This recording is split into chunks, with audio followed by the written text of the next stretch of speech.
give you 8:30, 8 o'clock and 30 seconds, okay?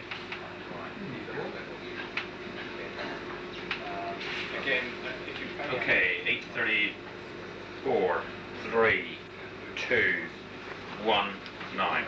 Hello? Hi, ready for our brief, please.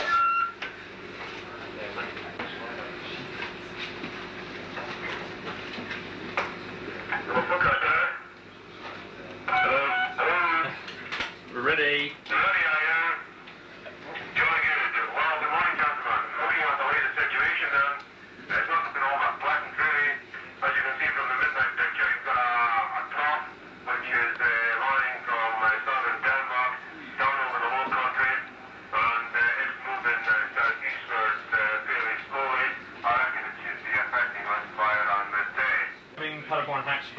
And Rightberg, and that's ground level up to ground level 6.5.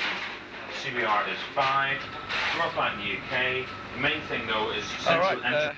Looking now at the hardened air shelter, basically it's a concrete HAZ as we call it, and it's designed to withstand a 1,000-pound bomb. Well, not actually a direct hit, but from if it explodes nearby. It couldn't stand a direct hit. Each HAZ has got approximately 2 aircraft in it, and we sort of taxi in and out of the little area there, which makes it pretty difficult sometimes, but it's good fun. Right, once we've done all our planning inside the PBF in there, we come out to here, sign our aircraft out, and we basically make sure the aircraft's alright by looking all around it, having a look in the cockpit, make sure the switch is in the right place, and then we walk around it basically. If we just go through a few things unusual to the Harrier, it's got huge intakes, because when you're hovering you need a lot of air going in, and these little doors here open up to let more air into the engine itself. Other unusual features about it is this overwing. Other aircraft usually have it down here, and the nozzles which rotate, in fact, like so, and you've got a lever inside the cockpit which rotates them. This position here, hover stop. When you're hovering, these are down. Obviously when you're normal flight, they're just pointed straight back like that. Fairly ancient machine now, it's getting pretty old. Designed in the 1960s, and the GR5 makes the aircraft is a lot bigger. It's made out of carbon fibre. This is all tin, fairly old. As you can see, there's bits and pieces hanging off it everywhere. Other points, out on the either side of the wing, you've got little puffer jets, which are hot air from the engine, come out, and when you're in the hover, you obviously need some stability, so jet wash comes down through there, through the bottom. And there's puffer jets at the back as well. Back here, which are connected to the rudder, so if we move the rudder, the little puffer jet moves as well, which rotates the aircraft about that way. Other features, we've got a radar warning receiver. If an airborne radar picks us up, we can detect it in the cockpit and it will show up, and we can evade that threat even though we can't see the aircraft picking us up. Going around then. Right, looking basically in the cockpit here, it's a pretty ancient sort of machine now. Basic flying control lever here. The go faster lever here, the throttle basically. And of course the famous nozzle lever here, which you move about to put the nozzles in any position. Lots of dials and everything.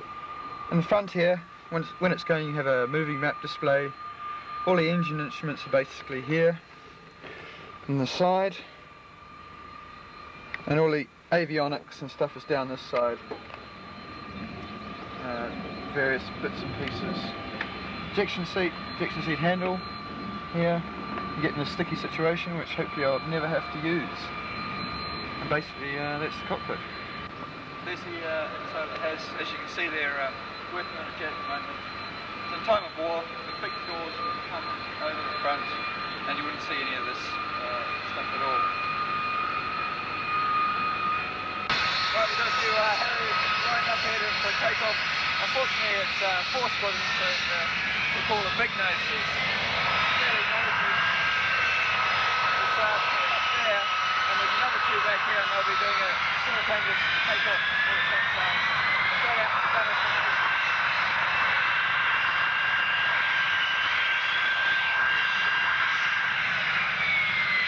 You notice the aircraft lift group there. We're going to check the numbers before we take off. Just to flip the numbers to the right and put that down.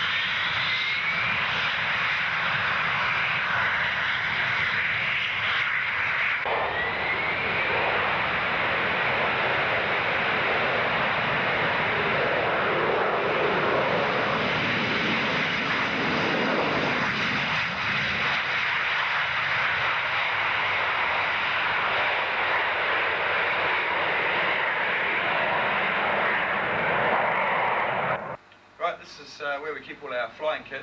Basically, looking through it, Mum, you've probably already seen it, but flying helmet here with mask, oxygen, hose, and visors there.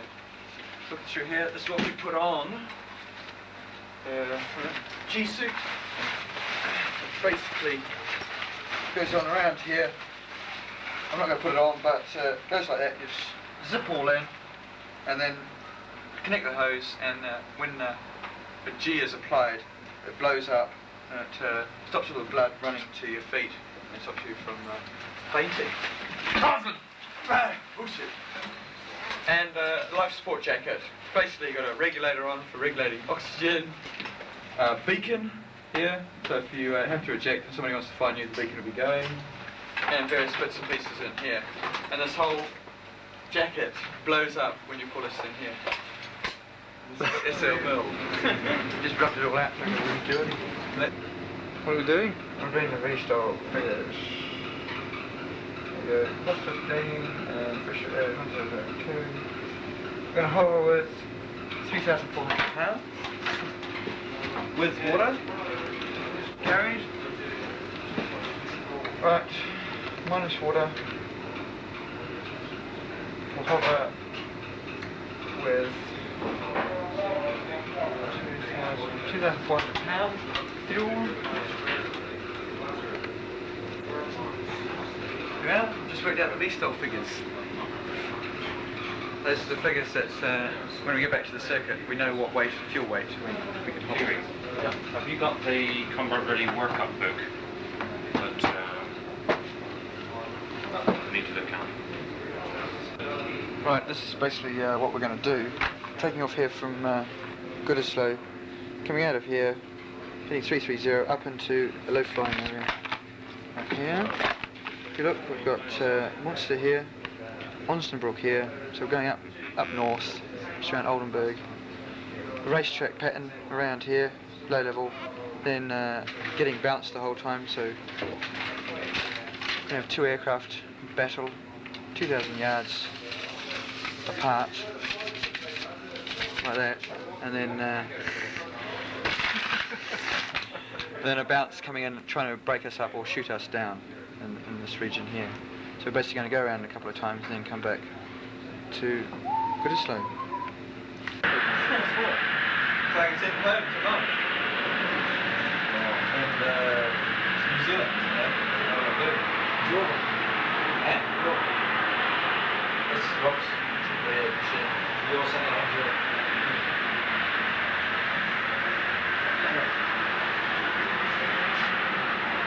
Okay, you ready? Right, the aim of the sortie is 2v1 evasion. There is not an alternative for this. Okay, so if we have a lose with them, we won't actually go. We will regroup in the ground. Alright. Call sign is Solent.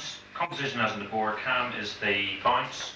Aircraft we will get when we go to the desk. We do have a spare.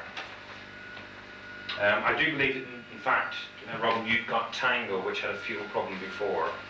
Alright, but you'll get briefed from the desk about that. Configuration will be CBLS on all of the aircraft. Okay. Restriction £1,200, carry fuel for radar. The weather is in fact ticked, but we still got that restriction. Phil Enough and Vince Shore for the divs. Bingo 1 is 40, and I want you to call that.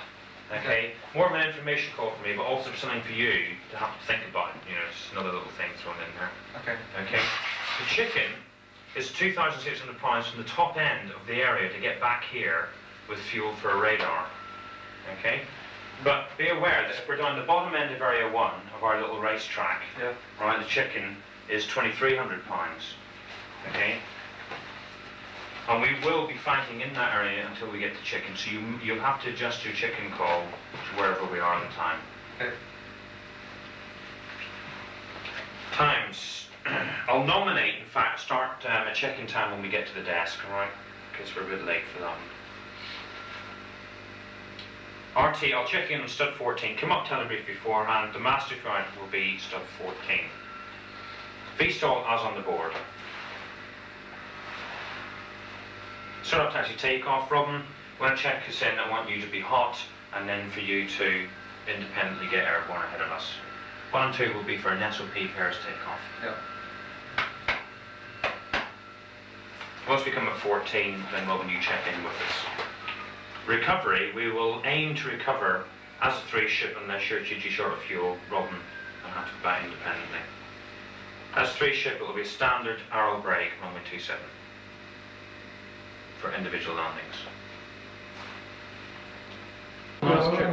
Thank you. Walking. Bye-bye.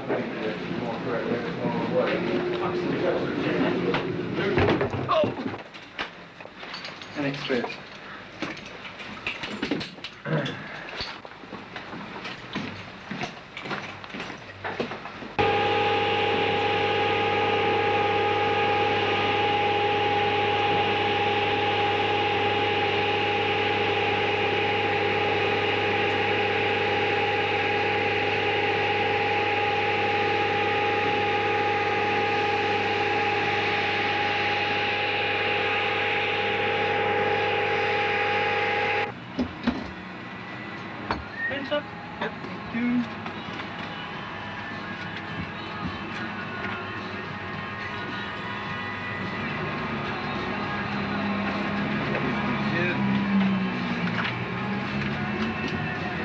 This is the bike. That's it. Is this one here? Oh, it's Seagal, I should say. Really? Good job.